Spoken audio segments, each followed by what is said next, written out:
You should also know that both Chris and Zachary will be here, as well as Saru later on, to do a little informal town hall. So any questions you didn't get to right after this segment, they'll be hanging out here in the theater, so you can join them as well to ask some additional questions.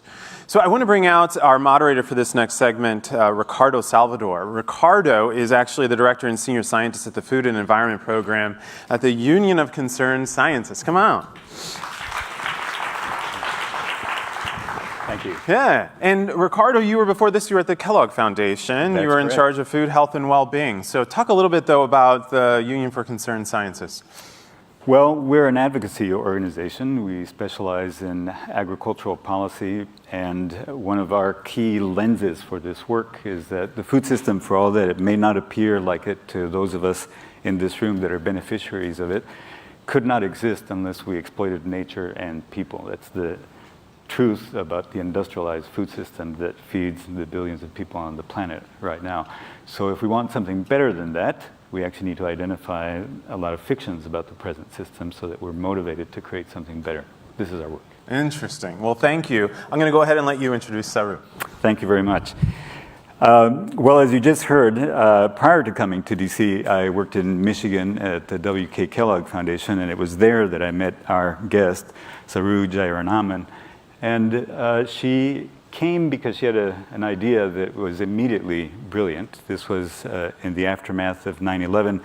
She will detail the idea for you, but as a program officer for the foundation, we recognized that the key feature that she was proposing was to elevate restaurant staff so that they could become entrepreneurs and basically build better livelihood for themselves.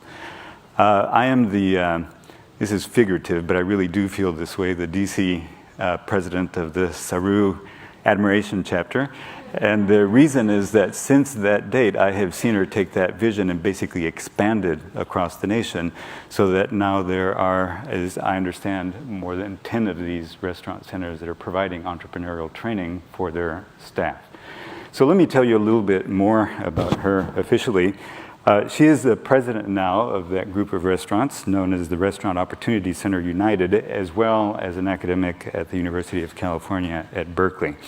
She's also leading the charge within Time's Up to expand the focus on sexual harassment beyond the entertainment industry so that it also recognizes and includes women that have been marginalized because of class, sexuality, and race. She also is spearheading a momentous rock campaign, which is called One Fair Wage, which she will also tell you more about in just a little bit. Saru has been recognized because of the work that she has done. Among some of the recognitions are a CNN Top 10 Visionary Women, 2014 White House Champion of Change Award, and a James Beard Foundation Leadership Award. The moment you see her, many of you may feel like she's familiar to you, and there will be ample reason for that. She appears regularly on HBO, MSNBC, CNN, and in other outlets. So please help me welcome my hero, Saru Jayaraman.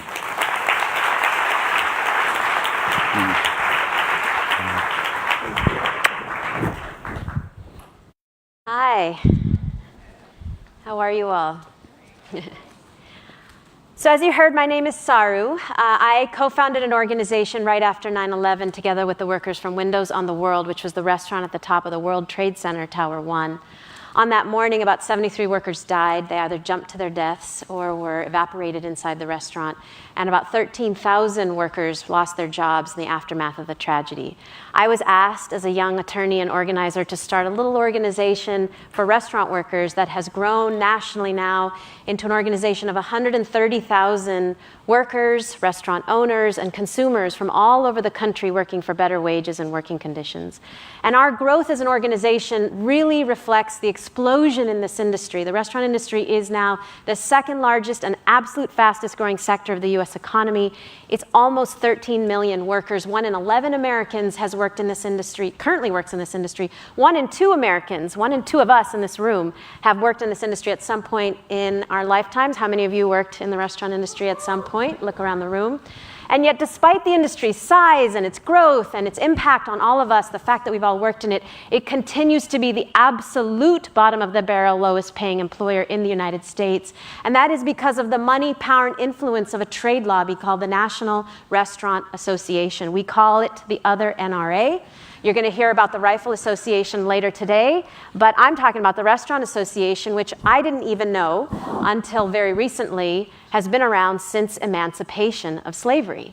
That in fact, tipping as a practice originated in feudal Europe when aristocrats and nobles would give tips on top of a wage to serfs and vassals. The idea came to the States in the late 1850s and 1860s, and around that time, the restaurant lobby demanded the right, saw this newfangled idea of a tip, and they said, well, we should be able to hire newly freed slaves, pay them nothing, after all, they've never been paid anything, and let them live on a tip alone. And that is where the idea of tip as wage replacement, rather than on top of a wage, as it was always intended to be, came about. And that was made law in 1938 as part of the New Deal, when everybody got the right to a minimum wage except for tipped restaurant workers who were given a $0 wage. At the time, they were mostly black, mostly women.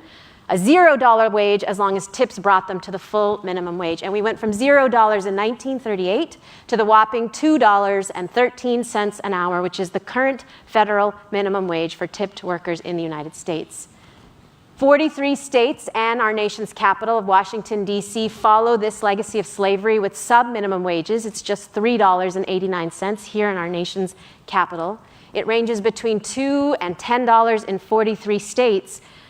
And the Restaurant Association is basically saying we shouldn't have to pay our workers. You, the customers, should pay our workers' wages for us. And they argue it's okay. These are white guys working in fancy fine dining steakhouses. They say they're making hundreds of thousands of dollars a year. There's no reason to actually pay them a wage, when in fact all of the data shows that 70% of tipped workers everywhere and here in DC are, guess who? They are women. They are women who work at very casual restaurants all over the country, whether they are small ethnic restaurants here in DC or IHOPs or Denny's or Olive Gardens anywhere in the country. They are women who suffer from 3 times the poverty rate of the rest of the US workforce, use food stamps at double the rate, and worst of all, have the highest rates of sexual harassment of any industry, because when you earn $2 or $3 an hour, you rely entirely on tolerating inappropriate customer behavior to feed your family in tips. Even worse, our research shows that managers tell you, dress more sexy, show more cleavage, wear tighter clothing in order to make more money in tips. And as the first job for many of us, for most women in America, this is how young women are introduced to the world of work. This is how they are trained and taught what is acceptable, normal, and ethical. A world in which they are told to be successful, you must show your body. To be successful, you must not tolerate harassment, you must go out and encourage harassment. There are 7 states that got rid of this system many decades ago. California, Oregon, Washington, Nevada, Minnesota, Montana, and Alaska all require the restaurant industry to pay the full minimum wage with tips on top. These 7 states have higher restaurant sales per capita, higher job growth in the industry, higher rates of tipping. People actually tip better in those 7 states, and 1/2 the rate of sexual harassment. Because when a woman gets a full wage from her boss, with tips on top of that, she doesn't rely on the tips alone to feed her family. She knows she can count on some income. She doesn't have to put up with anything and everything that comes her way from the customer. And so we launched a campaign in 2013 called One Fair Wage. We said if those 7 states can do it, every state can do it. Every state can require this industry to pay the full minimum wage like every other industry, and do what California and 7 states have done, and do what was done in feudal Europe, which is just pay these workers a full wage and let tips be on top of that. So we've struggled a lot to move this campaign because the Restaurant Association is a very well-funded, formidable foe, and we've made some gains. Time's Up and Me Too elevated our work dramatically. I went to the Golden Globes with Amy Poehler as part of the launch of Time's Up. I was one of 7 activists on the red carpet. After that, we had enormous publicity and press, and that led to Governor Cuomo in New York announcing that he would move One Fair Wage in New York, making New York the 8th state to eliminate the lower wage for tipped workers. Following that, in June, those of you that live here in DC know that we won this on the ballot on June 19th, actually passing a law that would raise the wage here from $3 to $15, and yesterday, the state of Michigan's legislature voted almost unanimously to raise the wage, eliminate the sub-minimum wage, raise the wage from $3 in the state of Michigan to $12. So we are experiencing incredible success. But with success, when you're up against a very powerful trade lobby, comes pushback. And what the Restaurant Association did right after the Trump election was actually hire Trump's consultants, his communications team, his communications firm and consultants. He hired them. The Restaurant Association hired them and created a fake worker organization called Restaurant Workers of America to spread false misinformation and fear, telling workers that you are going to suffer if we give you a raise. If we give you a raise, nobody's going to tip you anymore. If we give you a raise, restaurants are going to go out of business. If we give you a raise, everything's going to be terrible and awful. And what we know from the Trump moment is that fear is an incredibly powerful motivator and force. Fear divides people. Fear drives people to actually act against their own self-interest. In this case, in DC, we saw workers saying, maybe I don't want a raise because maybe it'll be bad for me. And thousands of other workers who were involved with ROC standing up and saying, absolutely not. $3 is too little to live on. I cannot actually put up with the sexual harassment I face daily. I need an actual wage like every other industry. And it was through that kind of organizing and providing people with the hope of a better tomorrow and the example that the other 7 states that have already done this provide that we won. We won. And we will continue to win because fear only gets you so far. Ultimately, hope trumps fear. Hope trumps fear. The hope of a better future in which people can actually survive, prosper. And when you think about it fundamentally, it is such a reasonable request. If every other business in Washington, D.C. and the United States has to pay their workers a full minimum wage, shouldn't we ask this industry to overcome a 150-year legacy of slavery, end sexual harassment, and just pay their workers like everybody else and let tips be on top of that? Because fundamentally, time's up on this kind of level of extreme sexual harassment for our daughters, for young women. Time is up on this legacy of slavery. And time is up on a moment in which we are facing the highest levels of income inequality we've ever faced in this country. As long as there are women in this industry across the country and here in DC who are earned $2 and $3 an hour, they cannot feed their families. They cannot survive. And I will close by saying this. Even if you don't care at all about the women that I represent, the millions and millions of them, because I'm not talking about a sliver of the population. I am talking about a population of 13 million people who are the lowest paid workforce in America, even if you don't care about them. Let me tell you this. Right now, 1 in 3 Americans works full-time and lives in poverty. And by 2021, it is expected that 1 in 2, half of all working Americans, will work full-time and live in poverty. That is due almost entirely to the growth of the lowest wage sectors, particularly the growth of the absolute bottom of the barrel lowest wage sector, the restaurant industry. So what is the future of our country when half of our nation can't afford to live, survive, or consume? If all you care about is the future of yourself and your country, who will consume the products when half of the country can't afford to live? What will happen to our GDP? What will happen to our economy when half of our country cannot afford to feed their families? So, time is up. We can win this together. Ultimately, we will win, again, not by spreading fear, but by sharing that there is a better tomorrow, because we know that everybody prospers when workers prosper. Thank you.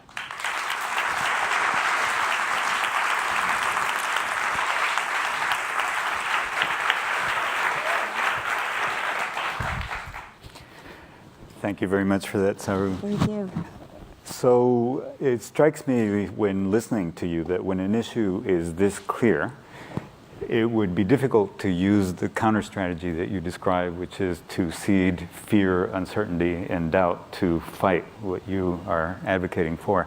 But could you tell us a little bit more about how that actually played out here in DC and what you recommend that those of us that live here in DC do in order to counter that? Absolutely. So I'm sure people who live in DC saw this. There was an extremely well-funded, like hundreds of thousands of dollars spent to spread images all over the district with no on 77. 77 was our ballot measure pins, and no on 77 signs. They terrified small restaurants all over the city that you can't possibly pay them more than $3 and survive, even not that far, even if you think the West Coast is like an alien planet, which I know a lot of people in DC think it's like another universe. So maybe California, let's not talk about California, let's talk about New York City. I think New York City's pretty close to Washington, D.C. It's pretty comparable. New York City restaurants have gone from $3 to $10 over the last 5 or 6 years, and they're continuing up to $15 over the next couple. New York City restaurants are booming. If you've ever been to New York City, you know that people tip in New York City. Tipping rates are higher in New York City than they are in Washington, D.C. So you don't have to go that far from Washington, D.C. to know it's not actually true. None of the sky is fall fear tactics that they're using are actually true. And a lot of people did see through it. A lot of people were confused. And that is actually the goal. The goal is not necessarily to mobilize people just through fear. It's to confuse people. It's to confuse people who then say, I don't actually know what the right thing is here. Maybe workers, this would be bad for workers, maybe not. Fundamentally, how could it be bad for workers to get a raise with tips on top of that? There's nothing to fear. And there's nothing to fear because we have the hopeful future vision knowledge that lots of other states have done it and it's going to be okay. So how did it play out? They held captive audience meetings. The restaurant owners would, with the Restaurant Association, have all of their workers come into a captive audience meeting and say, this is going to be bad for all of you. We need you to wear pins. We need you to... And so we would have workers coming into our office saying, I'm afraid. I can't speak up. I can't say I support this even though I want a raise because I'll be retaliated against if I don't go along with what the boss is saying. And so that confused diners. Yeah. So confusion is a powerful tactic, but again, when we can actually share the truth and we can present the hopeful tomorrow and the future that is better by looking at other states that have already done it, we were able to finally overcome that fear and to win.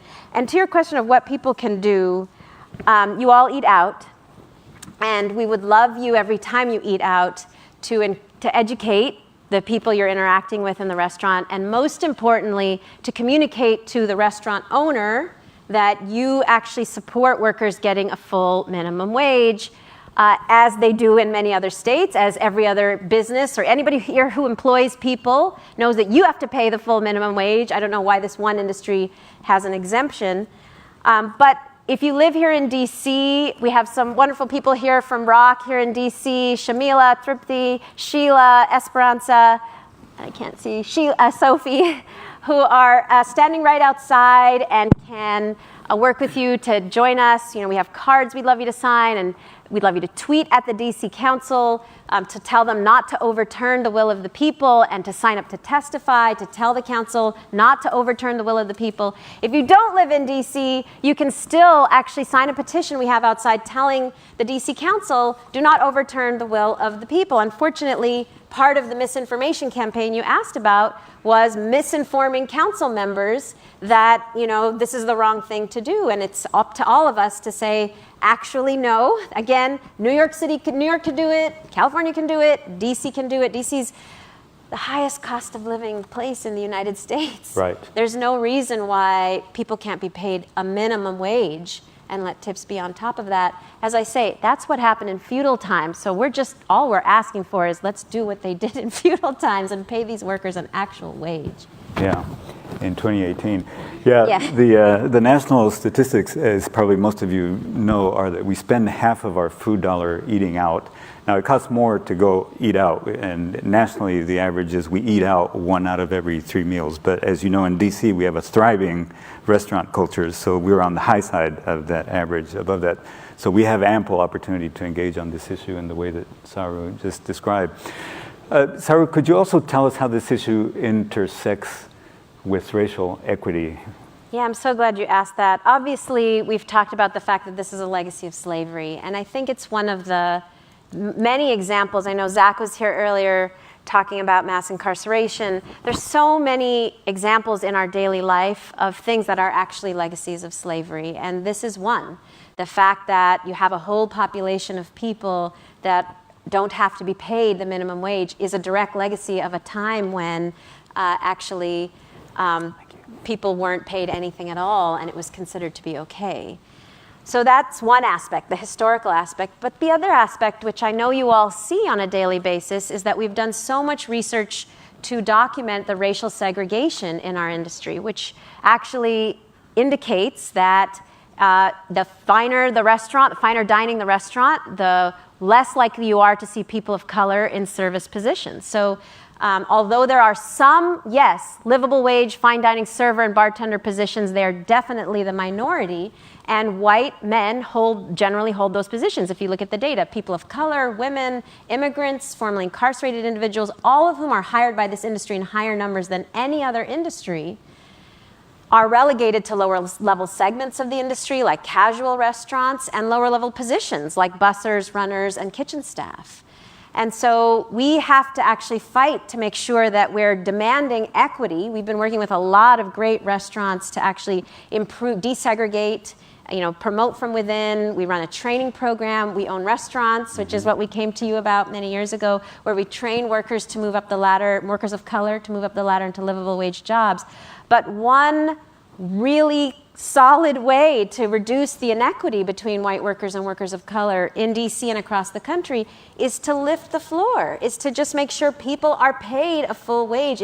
We've seen data that shows that when you actually raise people's wages, the gap, the racial equity gap, goes down because finally people at the bottom have a chance to actually survive and prosper. So it's got to be both. Here's the bottom line. The bottom line is that for all of you who worked in the industry, you know this is skilled, hard work. This is not disposable work. This is not transitional work. It is a profession. It is a skilled profession. And in Europe, you go to school for many years to be a hospitality professional. And the only reason we don't recognize these workers, these women, these individuals as professionals is because of the way they are paid and valued, the way that they are treated. If we didn't pay them $2 or $3 an hour, we would be able to see them as the professionals that they are, if they were paid a full wage like everybody else. And in a profession, you both have to allow people to survive in an entry-level position, and you have to allow them to move up ladders. And so for us, we call it lifting the floor and building the ladder. Let's ensure everybody gets a livable base wage to start with, and then let there be opportunities for everybody to move up into those livable wage jobs. Sorry, I know we're running out of time. Well, it's brilliant. We needed to hear that. You're probably preempting a lot of the questions that are coming from the audience, but let's take these questions from the audience. Because of the time, we may be able to do only a couple of them. But the first one is, have you committed to a state-by-state approach rather than a federal approach? And if so, how did you weigh those options, and what is the benefit of that strategy? That's a great question. I think most people know that Congress has not been in a place to want to raise the minimum wage at all. We have a minimum wage in this country of $2.13 in 2018 for tipped workers, but the overall minimum wage is equally absurd, ridiculous, and outrageous of $7.25. Please tell me who can survive anywhere in the United States on $2 or $7. But Congress has not been willing to raise the minimum wage at all. And so our focus for now, until we can get to that place where we do see the Congress more open, and certainly there is a real path to that in a couple of years, But until we get there, we are focused on a state-by-state strategy to get to a federal victory. And many, many movements, you're talking to many of them today, do the same thing. We saw marriage equality go by state, by state, by state, until finally we had a federal victory. We've seen many issues move in this way, and we're following a similar path. Yeah. Okay, because of the time, let's just do one more quickly here. And this one says, do you have mini flyers we can leave for our server with our credit card when paying our bill? I don't know whether you also think it's appropriate, but you have a whole book informing what it's like. So go ahead and tell us about that. We have a couple books. The last book we wrote was called Forked, A New Standard for American Dining.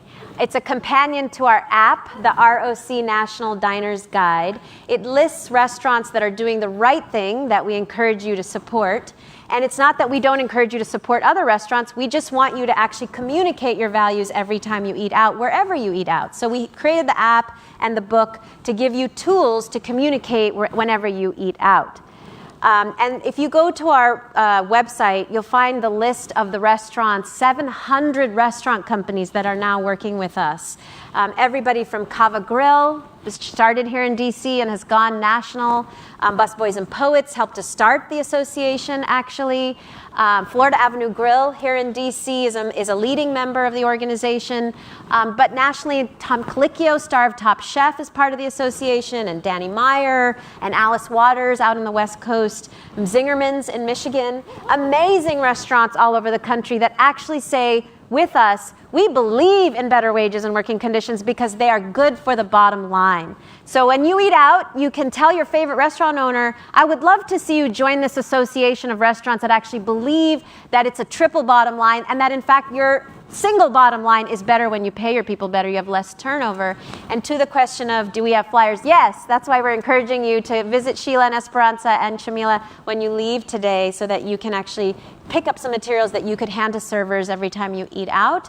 And most importantly, we hope you'll sign up to let DC Council know to not overturn the will of the people and join us in our national fight to get rid of this legacy of slavery and end sexual harassment in the industry that is the largest employer of women in the United States.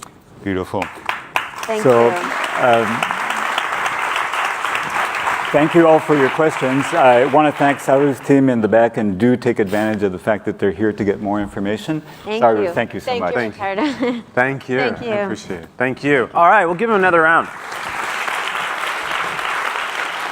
We will be, if you have more questions and comments and you want to have a deeper discussion right after this, after we close here in a minute, Saru as well as Zachary and Chris will be right here. We'll do an informal town hall and discussion on the topics that they've been discussing around social justice. So hang tight if you'd like to. We'll do that in about 5 minutes or so. So if you'd like, you can actually go out and use the restroom, do whatever you need to do.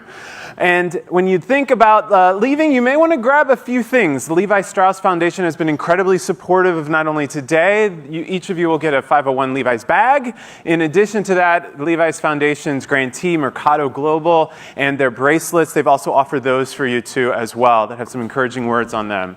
I thank you for this midday session. We will begin again in a couple hours, so feel free to take a little bit of a break and we'll see you again at 4.